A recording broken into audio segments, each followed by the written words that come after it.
Good morning, Title I coordinators. Thank you for joining us for our October webinar. I'm Erin Suddeth, and I'm the branch manager of the Title I Part A Support and Improvement branch. So before we get started, just a little bit of housekeeping. Please make sure that you have your microphone turned off and your camera muted. That's just going to allow everybody to focus on the presentation today. Thanks. And as we're going throughout this, if you want to submit any questions or comments, those of you joining on Teams can, of course, do that in the chat. And if you're not joining us on Teams, if you want to send those to me in an email, that'll be at erin.suddeth@education.ky.gov. And we'll have time for questions at the end of the presentation. And of course, our webinars are always recorded and then posted on our Title I Documents and Resources webpage, probably later today or tomorrow. If you weren't able to join us for September's webinar, that recording is posted for you on that Documents and Resources webpage. We had our usual announcements and reminders. I introduced a new resource, the Title I Part A for Schools online course that is up on our new Kentucky Learning Hub platform. And then we went over the comparability report. So for today, we have, as always, announcements and reminders. We're going to hear about the ESEA Now subscription, and then I'm going to focus on the monitoring process for Title I Part A. So we're going to look at consolidated monitoring and desk monitoring. So as far as our announcements and reminders, the 25-26 comparability report is due in GMAP. That's due on November 3rd, Monday. And I have heard from some districts having trouble getting the report to function properly. And I think we've encountered this issue before. It may be related to like some firewall settings or something like that. So if you are required to calculate comparability and you've tried to download that spreadsheet and get it going, and you've entered the number of schools on that very first CR worksheet tab and none of the grade span tabs have generated, reach out to me or your Title I consultant and just give us a screenshot of that section where you enter the numbers of schools, and we'll make the report on our end and send it to you, and you should be able to complete it. That seems to be working so far. I don't really know what's causing the issue, but we've been able to work around it there.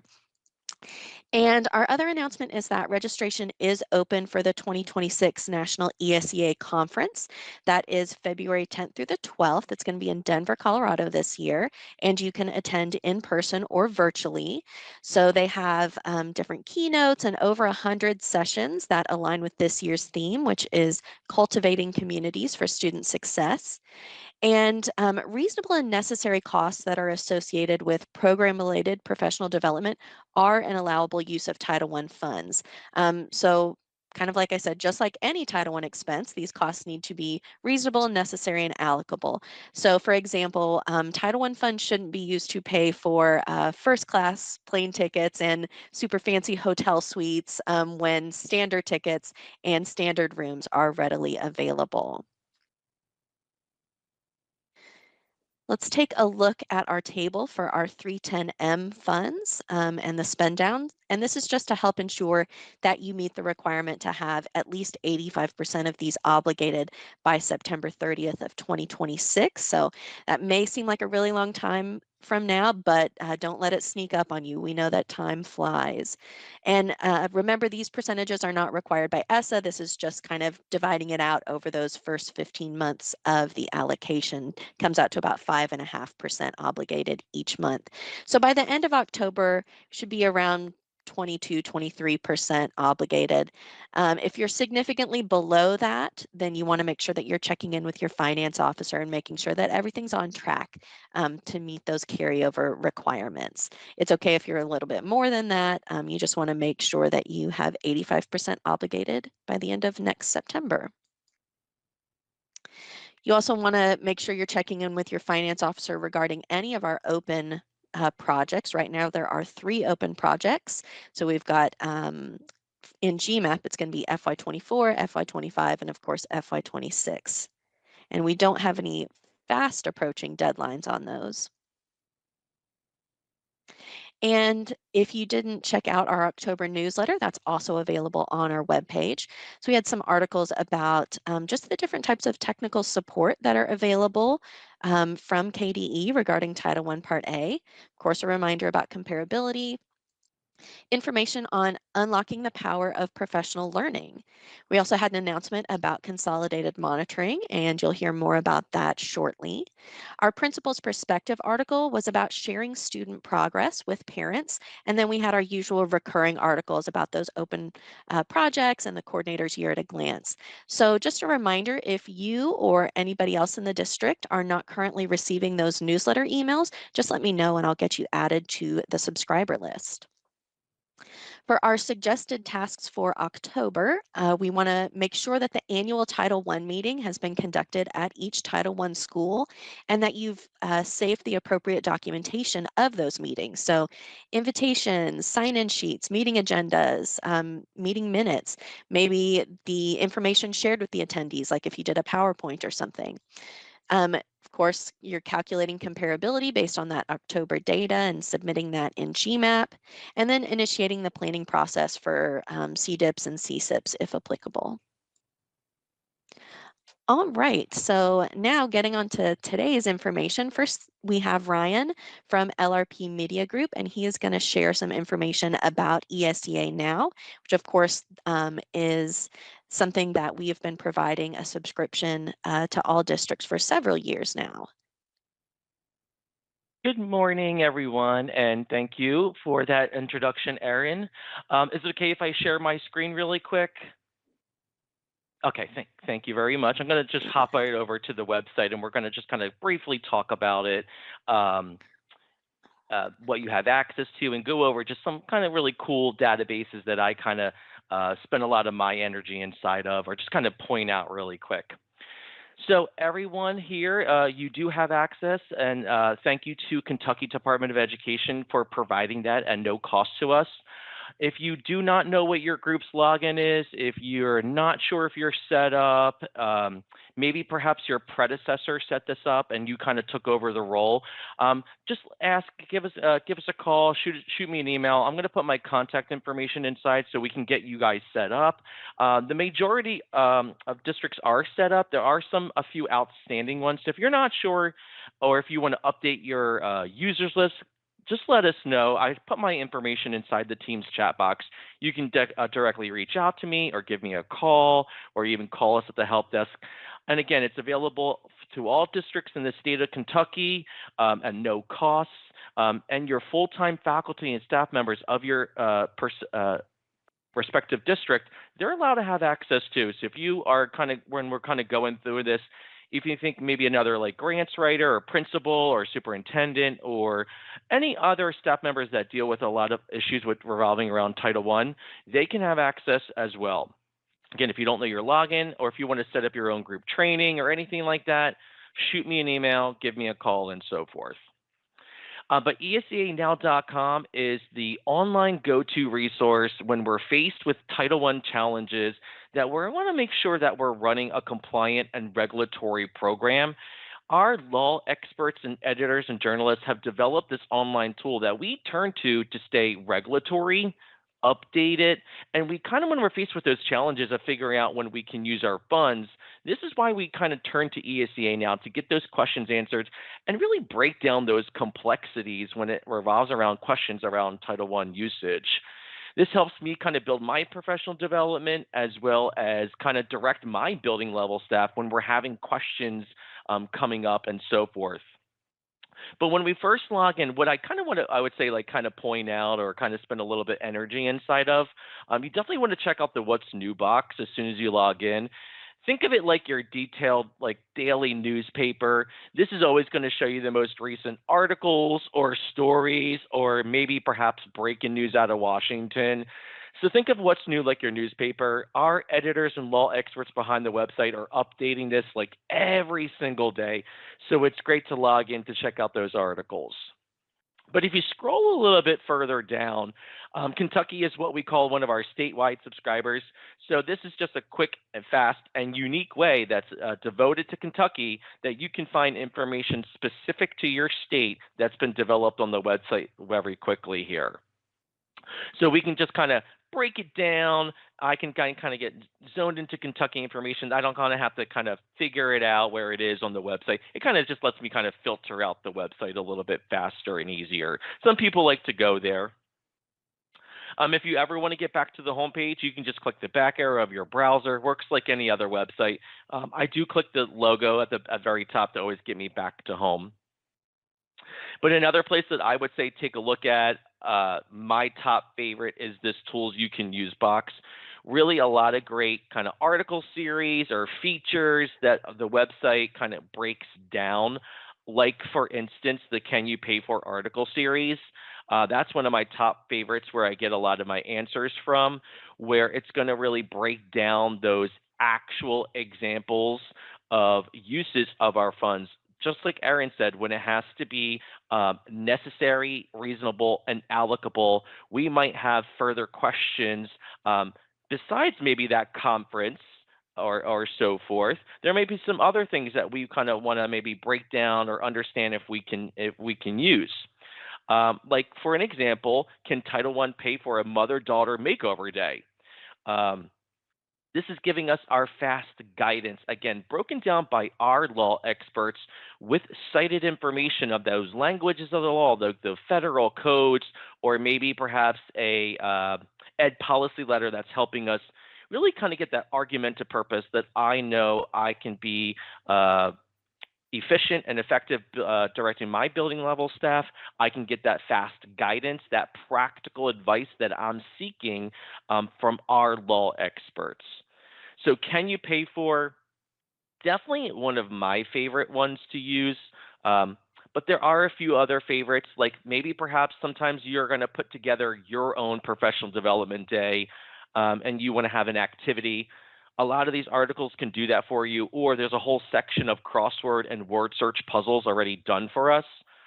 So besides coming here for research or getting answers, we might come here to kind of maybe make an article series into a game, or we might kind of have a crossword puzzle that I can print out, or maybe I'm in a computer lab with everyone. I can kind of have this kind of up and running for everyone to kind of just kind of maybe take a look at, compile, and so forth. So kind of like repurposed, recycled material that you can maximize the usage of your subscription, different things that you can find online here.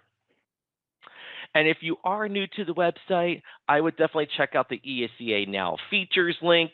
This is a really great tool that really breaks down every single thing that you can find around the website into one place, because besides Can You Pay For, there are a lot of other article series that you might kind of turn to, you might like, Asked and Answered, the Do's and Don'ts, the Know the Rules, a lot of great other article series that can kind of help you test your knowledge or use these again to repurpose or recycle, or just kind of direct building level stuff and get that regulatory information and guidance. Especially with the things that are happening in new administration in these days, this is a really great place to kind of get that information directly from Washington. And when news kind of happens, I can kind of figure out those swift changes that I need to kind of understand or break down or kind of absorb in a more efficient and effective manner. Now, we're going to kind of switch gears and talk about really the bread and butter of what ESEA Now is, or why thousands of professionals really kind of come online to break information down. Another thing that I would stick with are these smart starts. And a little kind of like gimmick or slogan that I like to say is, it's the smartest place to start when you're beginning research on the website. And there's 134 different smart starts. And this is really going to be a researched out paper on a specific issue that you're going to come across with maybe Title I issues or in the Title I world and so forth. In the ESEA Now world, this is where I come to kind of pull out, do my beginning points of research that has been completed here for me. And even though there's 134, no matter which one we click into in just a few seconds, they're all set up the same way. It's really going to pull the most important and notable pieces of information and kind of do all that research for us. Maybe perhaps we're having an issue about using funds for activities to strengthen that family and parent engagement. A whole Smart Start devoted to that. And this Smart Start is really going to do the research for me. Again, giving us that backing of maybe that section of ESEA, that language of the law, or maybe pulling some extra policy and guidance, giving me an ed policy letter, really doing the research for me, pulling out these different key points and outlining a very detailed explanation, really doing and helping me do the research where I don't have to really go gather and collect that. The editors, the journalists, the law experts have done that for us. One of my favorite pieces of paper to really start with, and so forth. Again, those were the Smart Starts, a really great database. I always like to say the smartest place to start when you're beginning research. And just a final reminder, we're not going to do into a really in-depth, detailed searching, but the whole website is searchable. Like all the Smart Starts are searchable. The Can You Pay For is searchable. The Asked and Answered. Everything that we pretty much have been seeing is searchable. So you can always type a word and a phrase in the search bar and hit that search button to kind of see inside of each of the databases perhaps what you're going to get in those different resources. So everything is searchable. You can do that if you need to. And you can also narrow it down. Just always remember the golden rule of thumb is using that and, that connector, to say what other terms you're trying to find together in the same page. So when you're searching online, just remember it doesn't really work what we're used to these days. It works in that old school methodology of Boolean searching. We have to use this connector to start narrowing down our results so we're not going through so many results and so forth. We want to get to our information faster and easier and quicker. Now, with your subscription, you have unlimited support. I see people already emailing me, which is great. Again, if you're not sure if you took over from your predecessor, if you're not sure if it's in your name, email me. If you want to get more users, email me. If you're not sure of your login, email me. Or if you want to set up your own tutorial with your own group, again, that's complimentary. Just email me. We'll set that up. There is a help desk if you ever need research assistance. We're here Monday through Fridays, 8 a.m. to 5 p.m. Eastern time, so we can always help you search, or if you want to set up a tutorial or you forget your login, don't worry. You can give us a call. I placed my direct line inside of that Teams chat box and my direct email. So shoot me an email if you have any questions, concerns, or if you want to set up a tutorial and need your login, feel free to let me know. But we want to thank you for this time. We appreciate it.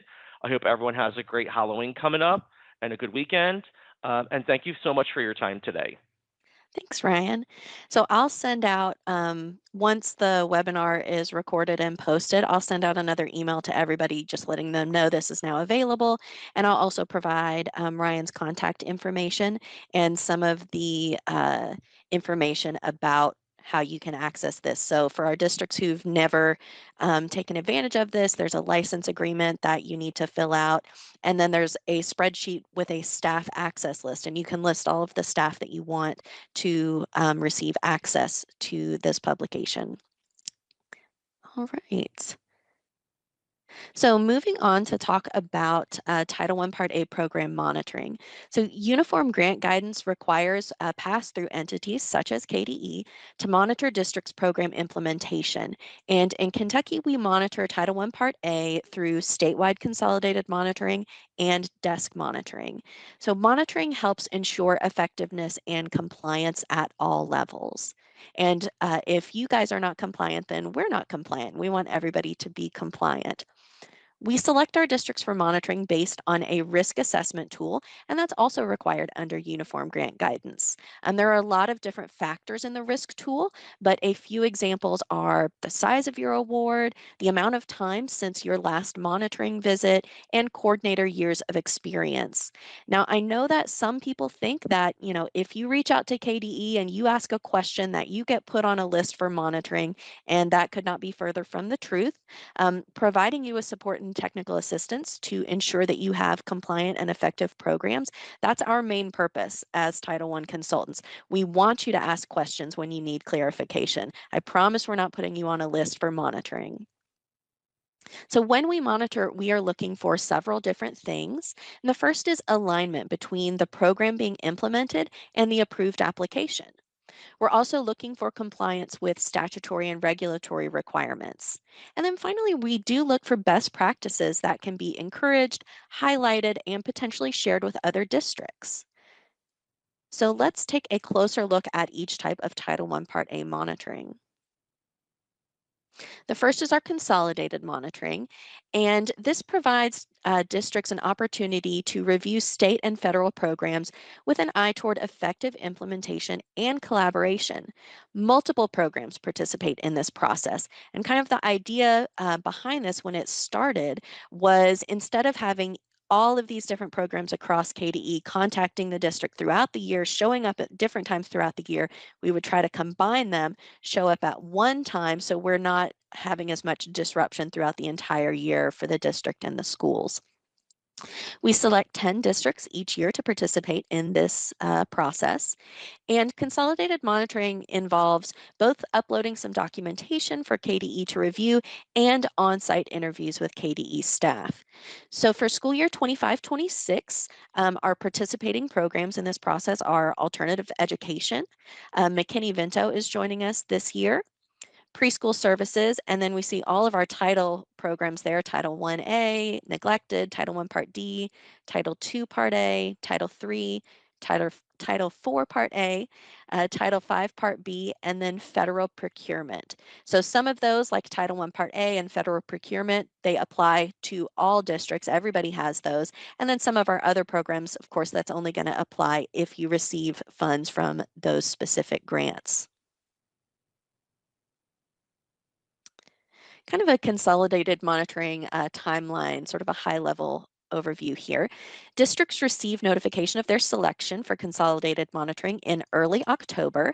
And at the end of October, KDE hosts an informational webinar for selected districts. And during that webinar, we explain the process, we answer questions. We actually just had that webinar yesterday. And in November, districts receive access to the Consolidated Monitoring SharePoint site, and that is where documentation is uploaded. Now, for our districts who are using Title I Next and are selected for monitoring, they don't need to upload Title I documentation into SharePoint. Instead, KDE consultants receive temporary access to review evidence within Title I Next. And we do ask that all evidence be uploaded no later than 2 weeks before the visit. About 6 weeks, maybe earlier, prior to the visit, KDE works with the district to develop a schedule for the visit, and we get that finalized and shared out with everyone. Our on-site visits are anywhere from 1 to 3 days and take place between January and May. Uh, Title I staff conduct interviews at the district as well as participating Title I public schools and participating private schools. After the visit, we go back and we look at all of our notes, and approximately 8 weeks after the visit, the district receives Title I Part A actions needed forms. Those are our monitoring reports. You'll get one for the district and then for each public school that was visited. These reports include strengths, recommendations for program improvement, and if applicable, maybe some compliance findings and associated required actions. Now, these reports are for district and school review only. We don't post those on the KDE website. Then about 12 weeks after the visit, the district receives what we call the Consolidated Monitoring Report. And that report focuses on cross-cutting themes such as community, fiscal management, student services and plans, etc. And on that report, we highlight what we call highly effective practices, and we put those on there to encourage their continuation and maybe even expansion into other areas when possible. And we'll also include opportunities for improvement if they were identified by multiple participating KDE programs on that visit. When we have those opportunities for improvement, we also include common solutions and recommendations that may help the district address those areas. And while we hope that the district considers implementing our suggestions, there's no requirement to submit any follow-up documentation to KDE in relation to that consolidated report like we see with our Title I Actions Needed forms. We do post that consolidated report on the KDE website. Kind of circling back to our Title I actions needed forms, anytime there's a compliance finding, we have required actions and we have due dates for all of those findings. And those due dates are going to vary depending on the finding. We do our best to try to spread those findings out so that they are not unmanageable. We also want to try to align them with the district and school schedule. So for example, a number of our parent and family engagement findings are due in the fall. Since many of schools host their annual meetings in the fall, they review those policies and compacts during the fall, so we try to line that up accordingly. We like for all of our findings to be wrapped up before the end of the calendar year, if possible, and our consultants work directly with the district and schools to ensure that we get everything taken care of, and they're there to support the district and schools throughout that process. So at this point in the year, I can say that the majority of our findings from the 2024-25 monitoring season have already been addressed. And we've talked about this before, but at the end of every monitoring season, we review common findings for districts and schools, and we try to think of ways we could help mitigate those issues in the future. So that might be putting something in a newsletter article or making something the focus of a webinar, maybe even making a new resource, such as all of those parent and family engagement templates that have been created kind of over the past year. We've got policy, compact, annual meeting presentation templates.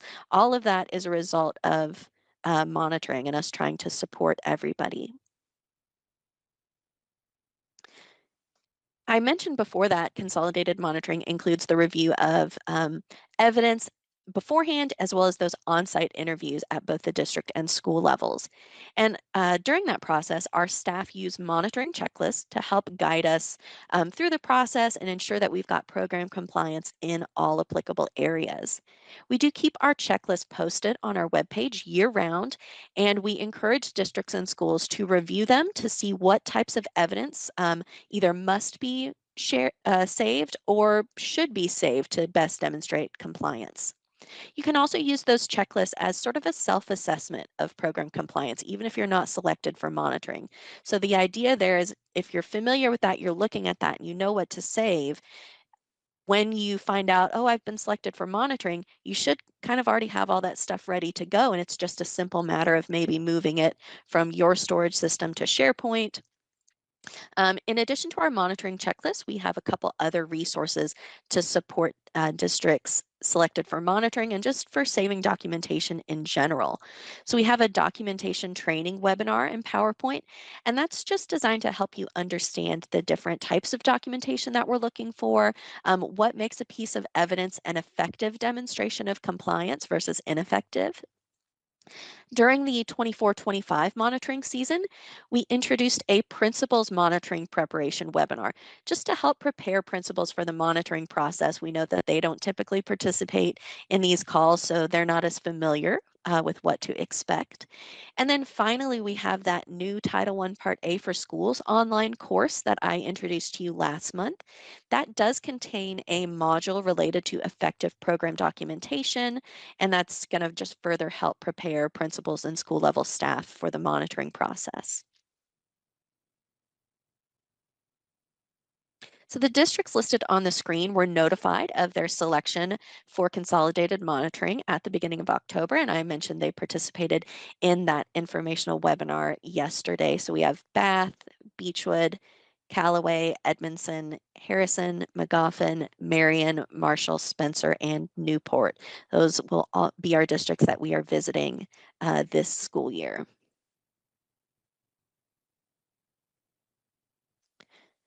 Once we've selected our districts for consolidated monitoring, we refer back to that Title I risk tool and we select districts for desk monitoring. So desk monitoring is more of a high-level overview of district level program compliance, mainly focused on fiscal requirements. Desk monitoring doesn't include review of any school level documentation. We do use a separate checklist for desk monitoring.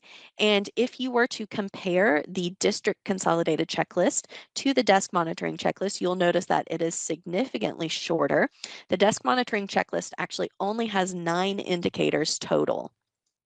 And those indicators are pulled directly from that district checklist, and they focus on things like the foster care transportation agreement, the comparability report, when applicable, that supplement, not supplant methodology, and then things like allowable spending, alignment with the approved GMAP application versus the actual budget, et cetera. We typically select about 12 districts every year, and they receive notification in late October, early November. So this year's district should be receiving notification this week or next week, I think this week. And I'll announce that list of districts that were selected for desk monitoring during our November webinar. So since the amount of documentation that we need to look at for desk monitoring is relatively small, districts just submit that to KDE via email. And the deadline to submit documentation is typically in early December. We don't conduct any interviews for desk monitoring, but there may be some need for some back and forth communication, maybe a Teams call with the district and KDE as needed. And then districts receive the actions needed form no later than mid-January. And speaking of the actions needed form, let's take a look at that and discuss how to read it. All right, so I've got just some screenshots of parts of the actions needed form here. So if compliance issues are noted, then they're going to be accompanied by required actions and associated due dates on that actions needed form. So districts and schools are going to submit that required documentation to KDE by the due date to address each finding or each portion of the finding. And whenever we can, we try to include links to resources to help you address those findings. And the layout of the actions needed form is the exact same for consolidated monitoring and desk monitoring. So here we've got 2 examples of some findings and required actions, and I'm going to see if I can use my little laser pointer tool here. All right, so the one on the left, this is from the homeless children and youth section of our district consolidated checklist. And the one on the right is from the parent and family engagement section of our school monitoring checklist. So on the left-hand column, you can see the very first thing we have here is what we call our statement of finding. And that's just a description of the area of non-compliance. The district or the school did not have X.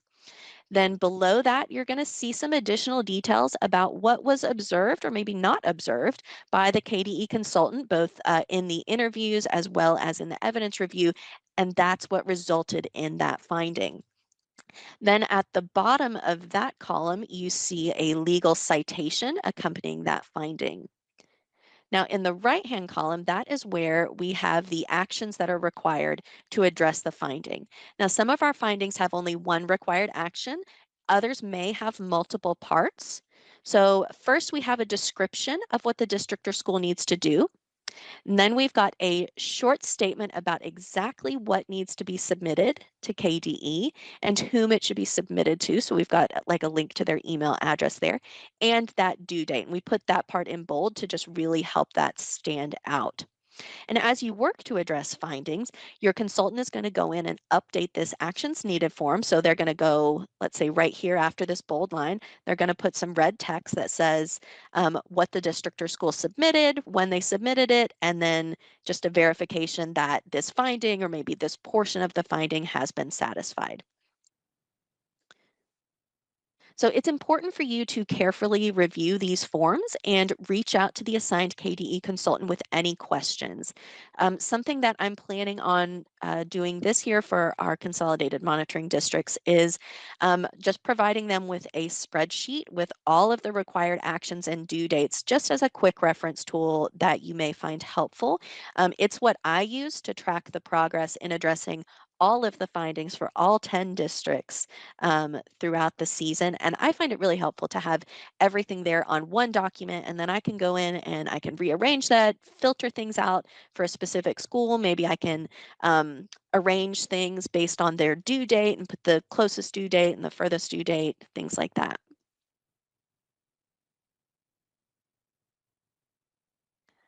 All right, I think okay. Sorry, I thought I skipped a slide. So if you have any questions about the monitoring process, if you want to put those in the chat or send those in an email, you can do that now.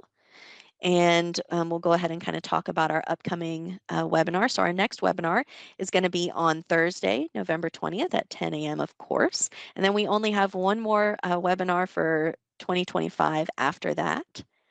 Let's see. I don't see any questions in the email. Okay. And as a reminder, we value your feedback. We want to know what is helpful, what you'd like to see more of in these webinars, as well as our newsletters, anything like that. So if you want to submit feedback, you can send that to your consultant, you can send that to me, or you can use our anonymous webinar feedback survey that's linked in the slides. We didn't receive any new topic suggestions in the survey responses after our September webinar. All right, I do not see any questions in the chat or on email. So thank you all for joining us today, and I hope everybody has a happy Halloween.